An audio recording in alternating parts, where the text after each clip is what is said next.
आए दिन उत्तर प्रदेश से अपराध के मामले सामने आते हैं। ऐसे में हाल ही में भी एक मामला सामने आया है जो अब के कानपुर का है।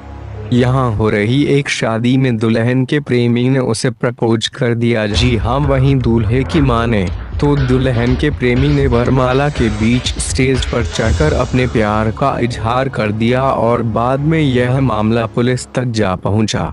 बाद में लड़की वालों ने इस घटना से साफ इनकार कर दिया और उनका आरोप है कि लड़के वाले दहेज की डिमांड कर रहे थे और इस वजह से दूल्हे ने ऐसा किया। वहीं दूल्हे का आरोप है दुल्हन का प्रेमी शादी में पहुंचा और फिर जयमाला के बीच स्टेज पर चढ़कर माइक से अनाउंस किया, हेलो एवरीबॉडी, आपसे कुछ कहना चाहता हूँ।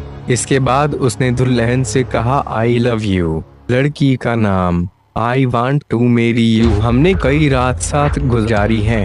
बस यह सुनते ही दूल्हे ने वरमाला डालने से मना कर दिया और लड़के वाले सीधे थाने जा पहुंचे।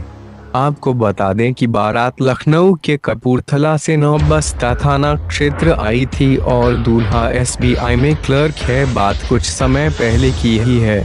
दूल्हा बारात लेकर नौबस्ता पहुंचा था। उसके बाद दूल्हे ने बताया, जब जयमाला का कार्यक्रम चल रहा था तभी एक युवक स्टेज पर माइक लेकर चढ़ गया।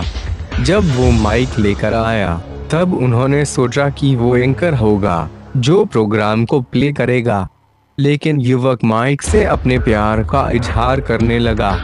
यह सुनते ही लड़की ने अपने भाई को इशारा किया।